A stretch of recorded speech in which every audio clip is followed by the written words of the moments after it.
ವಿದ್ಯಾರ್ಥಿಗಳೇ, ಏನೇನು ಪ್ರಶ್ನೆ ಬರ್ಬೋದು ವಿಲೇಜ್ ಅಕೌಂಟೆಂಟ್ಗೆ ಅಂತೇಳಿ ಅಲ್ಲಿ ಈಗಾಗಲೇ ಮಾಹಿತಿಯನ್ನು ಹಿಂದಿನ ವಿಡಿಯೋದಲ್ಲಿ ಕೊಟ್ಟಿದ್ದೆ ನಿಮ್ಗೆ. ಅದರ ಭಾಗವಾಗಿ ರೆವಿನ್ಯೂ ಇಲಾಖೆಗೆ ನೀವು ಸೇರೋದ್ರಿಂದ ರೆವಿನ್ಯೂ ಇಲಾಖೆ ಕಂದಾಯ ಸಿಸ್ಟಮ್ ಹೇಗೆ ಬೆಳೆದು ಬಂತು ಅದ್ರ ಬಗ್ಗೆ ಬರ್ಬೋದು. ಈಗ ನಿಮ್ಮ ಭೂ ದಾಖಲೆಗಳನ್ನು ತೆಗಿಬೇಕಾದ್ರೆ ಭೂಮಿಯ ಒಂದು ಸಾಫ್ಟ್ವೇರ್ಗೆ ಹೋಗಿ ಎಲ್ಲಿ ಕರ್ನಾಟಕದ ಯಾವ ಮೂಲೆಯಲ್ಲಿದ್ರೂ ನಿಮ್ಮ ಊರಿನ ದಾಖಲೆಗಳನ್ನು ನೀವು ತೆಗೆಯುವಂತ ವ್ಯವಸ್ಥೆ ಕರ್ನಾಟಕದಲ್ಲಿ, ಬಹುಶಃ ಭಾರತದಲ್ಲಿ ಅತ್ಯಂತ ಶಿಸ್ತುಬದ್ಧವಾದ ಒಂದು ವ್ಯವಸ್ಥೆ ಮಾಡಿದ್ರೆ ಅದು ಕರ್ನಾಟಕ. ಮತ್ತೆ ಬಾಕಿ ರಾಜ್ಯಗಳು ಮಾಡಿದ್ದಾರೆ, ಕರ್ನಾಟಕ ಮುಂಚೂಣಿಯಲ್ಲಿದೆ ಆ ವಿಷಯದಲ್ಲಿ. ಸೊ ಈ ತರ ಒಂದು ಈ ರೆಕಾರ್ಡೆಡ್ ವ್ಯವಸ್ಥೆ ಎಲ್ಲ ಬಗ್ಗೆ ಪ್ರಶ್ನೆ ಬರ್ಬೋದು ನಿಮ್ಗೆ. ಅದ್ರ ಮುಂಚೆ ಇತಿಹಾಸ ಕೂಡ ತಿಳ್ಕೊಂಡ್ರೆ ನಿಮ್ಗೆ ಆ ಪ್ರಶ್ನೆಗಳು ಬರೋ ಸಾಧ್ಯತೆ ಇದೆ. ಇಲ್ಲಿ ನಿಮಗೆ ಕಂದಾಯ ನಿಯಮಗಳ ಬಗ್ಗೆ ಕೆಲವು ಪ್ರಶ್ನೆಗಳು ಬರ್ಬೋದು. ಆಮೇಲೆ RTC ಬಗ್ಗೆ ನಿಮ್ಗೆ ಬರ್ಬೋದು. ಗೇಣಿ ಅಂದ್ರೆ ಏನು, ಪಹಣಿ ಪತ್ರಿಕೆ ಅಂದ್ರೆ ಏನು, ಇದೆಲ್ಲ ಬರ್ಬೋದು. ಸೊ ಇದನ್ನ ಪಾಯಿಂಟ್ಗಳನ್ನ ನೋಡ್ತಾ ಹೋಗುವ. ಸೊ ಇಲ್ಲಿ ವಿಲೇಜ್ ಅಕೌಂಟೆಂಟ್ ಸ್ಪರ್ಧಾತ್ಮಕ ಪರೀಕ್ಷೆ ಬರ್ಬೋದು ಪ್ರಶ್ನೆಗಳು ಅಂತ ಒಂದು ಪಾಯಿಂಟ್ ಕೊಟ್ಟಿದ್ದೇನೆ ನೋಡಿ. ಸರ್ವೆ ನಂಬರ್ ಅಂದ್ರೆ ಏನು ಅಂತೇಳಿ ಒಂದು ಪ್ರಶ್ನೆ ಬರ್ಬೋದು. ಒಬ್ಬ ವ್ಯಕ್ತಿ ಅಥವಾ ಸಂಸ್ಥೆ ಇಲ್ಲವ ಸರ್ಕಾರ ಕೂಡ, ಈಗ ಉದಾಹರಣೆಗೆ ಯಾವುದಾದ್ರೆ ಒಂದು ಸರ್ಕಾರಿ ಇಲಾಖೆಗೆ ಮಂಜೂರು ಮಾಡಿದ್ರೆ ಕಂದಾಯ ಇಲಾಖೆ, ಆ ಇಲಾಖೆ ಹೆಸರೇ ಅಲ್ಲಿ ಇರ್ತದೆ ಸರ್ಕಾರ. ಉದಾಹರಣೆಗೆ ತೋಟಗಾರಿಕೆ ಇಲಾಖೆಗೆ 100 ಎಕರೆ ಜಮೀನು ಕೊಡಲಾಗಿದೆ ಸಂಶೋಧನೆಗೆ ಅಂದ್ರೆ ಅಲ್ಲಿ ಹೆಸರು ಹೇಗಿರ್ತದೆ, ತೋಟಗಾರಿಕಾ ಇಲಾಖೆ ಉಡುಪಿ ಅಂತೇಳಿ ಹೆಸರಿದ್ದು ಸರ್ವೆ ನಂಬರ್ ಹಾಕಿ ಅಲ್ಲಿ ದಾಖಲೆ ಇರ್ತದೆ. ಸೊ ಒಬ್ಬ ವ್ಯಕ್ತಿ ಇರ್ಬೋದು, ಸಂಸ್ಥೆ ಇರ್ಬೋದು, ಅಥವಾ ಯಾವುದೇ ವ್ಯವಸ್ಥೆ ಇರ್ಬೋದು, ಆ ಸರ್ಕಾರದ ಇರ್ಬೋದು, ಅವರ ಭೂಮಿಗೆ ಸಂಬಂಧಪಟ್ಟ ಹಕ್ಕಿಗೆ ಸಂಬಂಧಪಟ್ಟ ಒಂದು ನಂಬರ್ ಕೊಟ್ಟಿರ್ತಾರೆ, ನಂಬರ್ ಸರ್ವೆ ನಂಬರ್. ಇದು ಯಾವಾಗ ಪ್ರಾರಂಭ ಆಯಿತು ಇದು ಪ್ರಶ್ನೆ ಕೂಡ ಬರ್ಬೋದು. ಹಾಗಾಗಿ ನೀವು ಇಲ್ಲಿ ಪ್ರತಿಯೊಂದು ಪಾಯಿಂಟ್ ಕೂಡ ಇದೆ. ಇದು ಬ್ರಿಟಿಷ್ ಆಡಳಿತ ಕಾಲದಲ್ಲಿ ಮದ್ರಾಸ್ ಪ್ರಾಂತ್ಯ, ತಮಗೆಲ್ಲ ಗೊತ್ತಿರುವ ಹಾಗೆ ನೀವು ಇತಿಹಾಸ ಈಗಾಗಲೇ ಓದಿದ್ರೆ ಗೊತ್ತಿದೆ, ಬ್ರಿಟಿಷರು ನಮ್ಮ ದೇಶವನ್ನ ಆಳುವಾಗ 3 ಪ್ರಾಂತ್ಯಗಳಲ್ಲಿ ಆಡಳಿತವನ್ನ ವಿಂಗಡಿಸಿಕೊಂಡಿದ್ರು. ಒಂದು ಬಾಂಬೆ, ಇನ್ನೊಂದು ಮದ್ರಾಸ್, ಇನ್ನೊಂದು ಕಲ್ಕತ್ತಾ. ಸೊ ಈ 3 ಪ್ರಾಂತ್ಯಗಳ ಮುಖಾಂತರ ಇಡೀ ಭಾರತವನ್ನ ಆಳ್ತಾ ಇದ್ರು.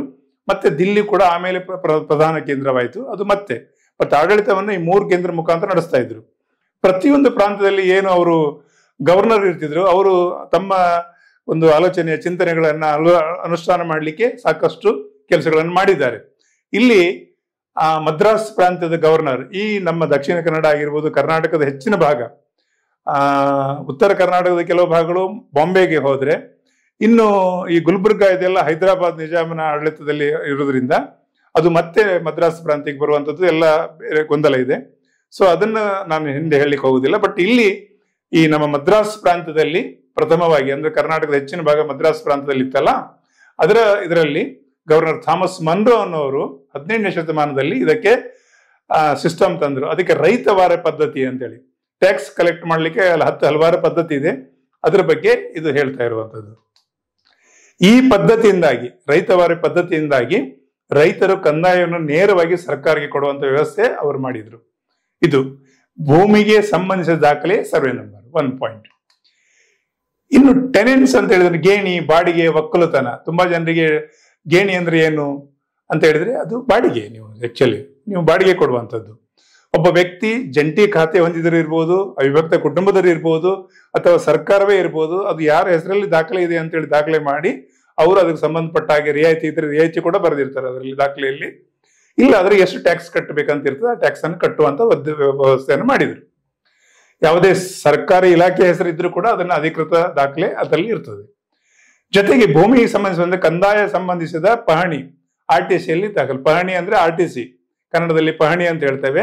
RTC ಅದಕ್ಕೆ ಇಂಗ್ಲಿಷಲ್ಲಿ ನೀವು ಹೇಳುವಂಥದ್ದು ಶಾರ್ಟ್ ಫಾರ್ಮ್ ಆಗಿ. ಅದರ ವಿವರಗಳನ್ನು RTCಯಲ್ಲಿ ಏನೇನು ಇರ್ತದೆ ಅನ್ನೋದಕ್ಕೆ ಒಂದೊಂದೇ ಪಾಯಿಂಟ್ ಅನ್ನು ನಿಮ್ ಪ್ರಶ್ನೆ ಬರ್ಬೋದು.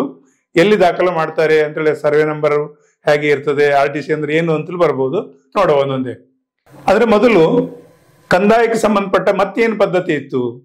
ಸೊ ಬೇರೆ ಪ್ರಾಂತದಲ್ಲಿ ಮಹಲ್ವಾರಿ ಅಂತೇಳಿ, ಮಹಲ್ ಅಂದ್ರೆ ಒಂದು ದೊಡ್ಡ ಮಹಲ್ ಇರ್ತಿತ್ತು. ಆ ಮಹಲದಲ್ಲಿ ಏನು ಅಲ್ಲಿ ಒಬ್ಬ ಜಮೀನ್ದಾರ್ ಇರ್ತಾನೆ, ಅವನೆಲ್ಲ ಟ್ಯಾಕ್ಸ್ ಅನ್ನ ಅಲ್ಲಿ ಬಂದು ಅಲ್ಲೇ ಬಂದು ಅವರೆಲ್ಲ ಕಟ್ಟಿ ತಮ್ಮ ಏನು ಬಾಡಿಗೆ ಇದೆ ಕಂದಾಯಗಳನ್ನು ಕಟ್ಟಿ ಹೋಗ್ಬೇಕಿತ್ತು. ಮತ್ತೆ ಅವರೆಲ್ಲ ಟೋಟಲ್ ಕಲೆಕ್ಟ್ ಮಾಡಿ ಅಲ್ಲಿ ಅವರನ್ನು ಆಳ್ತಾ ಇರುವ ಮಹಾರಾಜರಿಗೆ ಸಲ್ಲಿಸುವಂತ ಕ್ರಮ ಇತ್ತು. ಇದು ಉತ್ತರ ಪ್ರದೇಶ ಆ ಭಾಗದಲ್ಲೆಲ್ಲ ಮಹಲ್ವಾರಿ ಅಂತ ಇತ್ತು. ಮಹಲ್ ಅಂದ್ರೆ ಇಡೀ ಗ್ರಾಮ ಇರ್ಬೋದು ಅಥವಾ ಹಲವು ಗ್ರಾಮ ಇರ್ಬೋದು, ಆ ರೀತಿ ಕೊಡ್ತಾ ಇದ್ರು. ಮಹಲ್ ಅಂದ್ರೆ ಒಂದು ದೊಡ್ಡ ಮಹಲ್, ಮಹಾವಾಡಿ ಅಂತ ನಾವೇನ್ ಹೇಳ್ತೇವೆ, ಆ ರೀತಿ ಇರುವಂತದ್ದು. ತಾಲೂಕುದಾರಿ, ಜಮೀನ್ದಾರಿ ಕೂಡ ಅಂತ ಹೇಳ್ತಾರೆ. ಸೊ ಒಬ್ಬರಿಗೆ ಜಮೀನ್ದಾರರಾಗಿ ಆ ಜಮೀನ್ ಇಡೀ ಉದಾಹರಣೆಗೆ ನಮಗೆ ಕಾಣ್ಲಿಕ್ಕೆ ಸಿಗ್ತದೆ. ಉತ್ತರ ಕರ್ನಾಟಕದ ಕೆಲವು ಒಂದು ಕೊಪ್ಪಳದಲ್ಲಿ ಒಂದು ಹಳ್ಳಿ ಇದೆ, ಮೊನ್ನೆ ಒಂದು ಇಂಟರ್ವ್ಯೂಲ್ ನೋಡಿದೆ.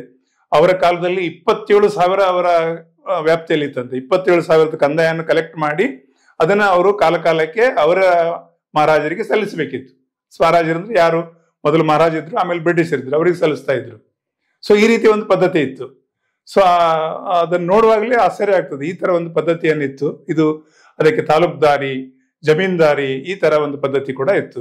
ಪಠಾಣಿ, ಹೀಗೆಲ್ಲ ಬೇರೆ ಬೇರೆ ಹೆಸರನ್ನ ಕರಿತಾ ಇದ್ರು ಅದಕ್ಕೆ. ಇನ್ನೊಂದು ಮಹಾರಾಷ್ಟ್ರದಲ್ಲಿ ಕೂಡ ಇದು ಮಾಲ್ಗುಜರಿ ಪದ್ಧತಿ ಅಂದ್ರೆ ಮುಖಾದ್ದಮ್ ಸೂಪರ್ವೈಸಿಂಗ್ ಮಾಡುವಂತದ್ದು, ಇದೆಲ್ಲ ಇತ್ತು ಇದು ಒಂದು. ಸೊ ಈಗ ನಾವು ಮುಖ್ಯ ವಿಷಯಕ್ಕೆ ಬರುವ, ಏನ್ ಪ್ರಶ್ನೆ ಬರ್ಬೋದು, ಇದು ಕೂಡ ಬರ್ತದೆ ಇತಿಹಾಸದ ಕೂಡ. ನೋಡಿ, RTC ಏನಾಗಿದ್ರೆ RTC ಅಂತ ಹೇಳಿದ್ರೆ ಅಲ್ಲಿ ಕೊಟ್ಟಿದ್ದೇನೆ ರೆಕಾರ್ಡ್ಸ್ ಆಫ್ ರೈಟ್ಸ್ ಅಂತ ಹೇಳಿ. ಆಮೇಲೆ ನಿಮ್ಗೆ ಕಂದಾಯಕ್ಕೆ ಸಂಬಂಧಪಟ್ಟ ಏನು ಜಮೀನಿಗೆ ಸಂಬಂಧಪಟ್ಟ ಹಕ್ಕುಗಳಿದೆ ಮತ್ತು ಎಷ್ಟು ನೀವು ಬಾಡಿಗೆ ಕೊಡ್ಬೇಕಾಗಿತ್ತು, ಕಂದಾಯ ಕಟ್ಟಬೇಕನ್ನೋ ಅಂತ ನಿಮ್ಮ ಹಕ್ಕು ಎಷ್ಟಿದೆ ಅಲ್ಲಿ ಕಟ್ಟಲಿಕ್ಕೆ ಅನ್ನೋದು ಅಲ್ಲಿ ಕೊಟ್ಟಿದ್ದಾರೆ. ರೆಕಾರ್ಡ್ಸ್ ಆಫ್ ರೈಟ್ಸ್ ಅಂತೇಳಿ ಗೇಣಿ ಮತ್ತು ಪಹಣಿ ಅದನ್ನೇ ಹೇಳುವಂಥದ್ದು. ಫಾರ್ ನಂಬರ್ ಎಷ್ಟು ಅಂತ ಕೇಳಿದಾಗ ನಿಮ್ಗೆ ಕೊಡ್ಬೋದು, ನಾಳೆ ಕೇಳ್ಬೋದು. ಗೇಣಿ ಮತ್ತು ಪಹಣಿಗೆ ಸಂಬಂಧಪಟ್ಟಾಗೆ ಇದು ಫಾರ್ ನಂಬರ್ ಯಾವುದ್ರಲ್ಲಿ, ಫಾರ್ ನಂಬರ್ ಅಲ್ಲಿ 18, 20, 16 ಹೀಗೆ ಕೊಟ್ರೆ ಫಾರ್ ನಂಬರ್ 16 ನಿಮ್ಗೆ ಗೊತ್ತಿರ್ಬೇಕು. ರೈಟ್ ಮಾಡಿದ್ರೆ ಮಾರ್ಕ್ ಸಿಗ್ತದೆ. ಇಲ್ಲಿ ಒಂದೊಂದೇ ಕ್ರಮಾಂಕದಲ್ಲಿ ಏನೇನು ದಾಖಲೆ ಮಾಡಿರ್ತಾರೆ ಅದು ನಿಮ್ಮ ಭೂಮಿ ಅನ್ನೋದು ಗೊತ್ತಾಗ್ಲಿಕ್ಕೆ ಪ್ರಶ್ನೆ ಕೇಳ್ಬೋದು.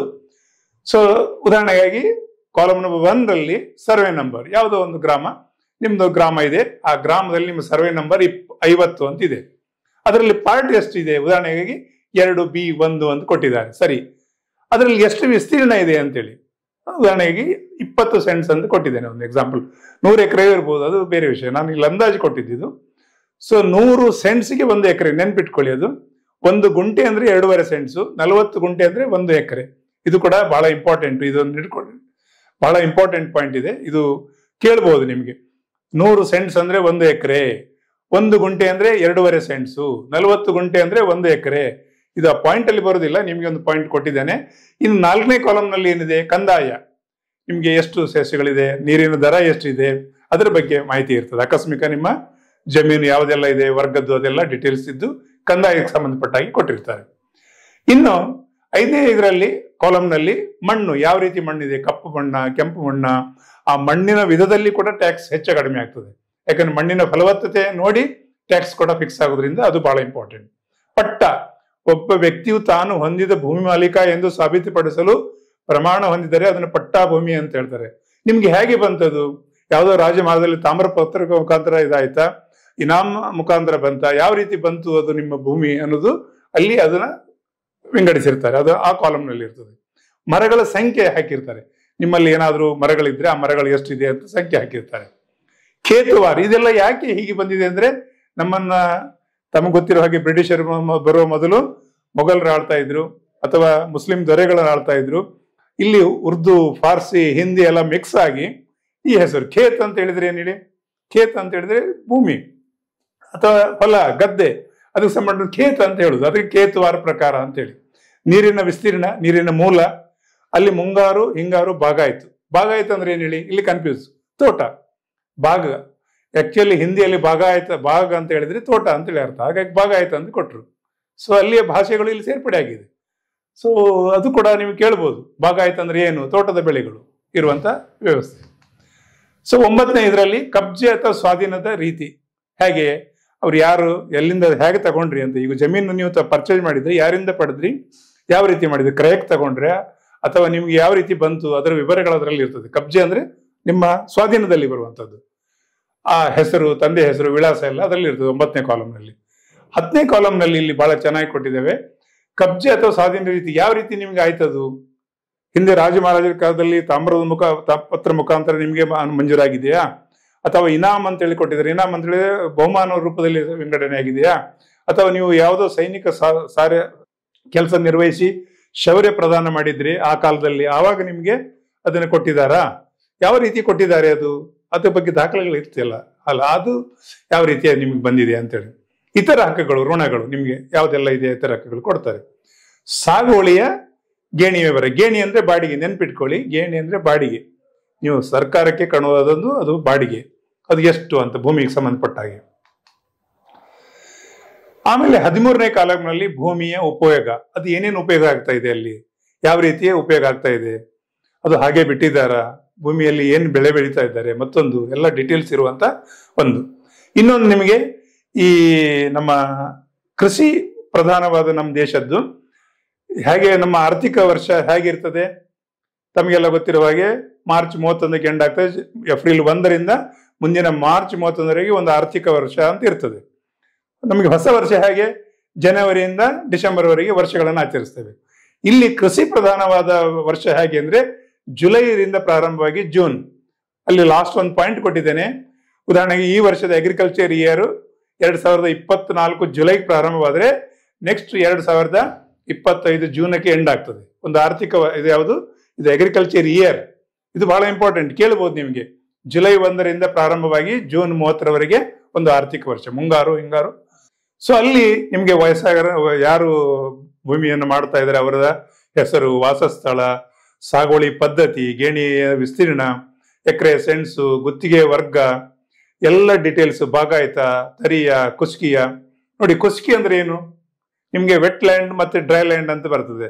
ಯಾವುದೇ ರೀತಿಯ ಅಲ್ಲಿ ನೀರಿನ ಇದಿಲ್ಲದೆ ಕೇವಲ ಮಳೆ ಆಶ್ರಿತವಾಗಿ ನಿಮ್ಗೆ ಮಳೆ ಬಂದ್ರೆ ಬೆಳೆ, ಇಲ್ಲದ್ರೆ ಇಲ್ಲ, ಅದು ಕುಸ್ಕಿ ಲ್ಯಾಂಡ್. ತರಿ ಅಂದ್ರೆ ಸ್ವಲ್ಪ ನೀರಿನ ಆಶ್ರಯ ನಿಮ್ಗೆ ಸಿಗ್ತದೆ, ಸ್ವಲ್ಪ ಚೆನ್ನಾಗಿರುವಂತ ತರಿ.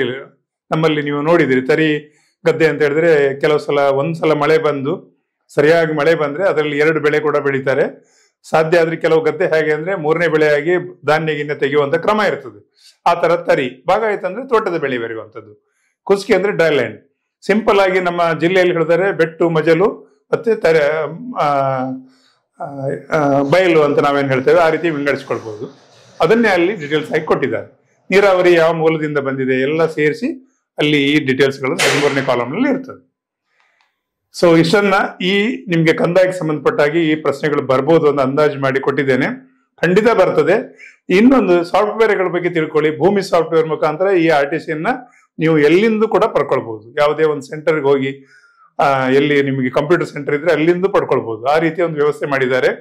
ಇದು ಕೂಡ ನೆನ್ಪಿಡ್ಬೇಕು. ಯಾಕಂದ್ರೆ ಕಂದಾಯ ಇಲಾಖೆಗೆ ಸೇರೋದ್ರಿಂದ ಯಾವ್ದಾವ ಸಾಫ್ಟ್ವೇರ್ಗಳು ಕೆಲಸ ಮಾಡ್ತಾ ಇದೆ ಅದನ್ನೆಲ್ಲ ಒಂದ್ಸಲ ಅಧ್ಯಯನ ಮಾಡಿ ಮುಂದಿನ ಸಲ ಇನ್ನೊಂದು ಮಾಹಿತಿಯನ್ನ ಈ ರೆವಿನ್ಯೂಗೆ ಸಂಬಂಧಪಟ್ಟಾಗಿ ತಗೊಂಡು ಬರ್ತೇನೆ. Thank you.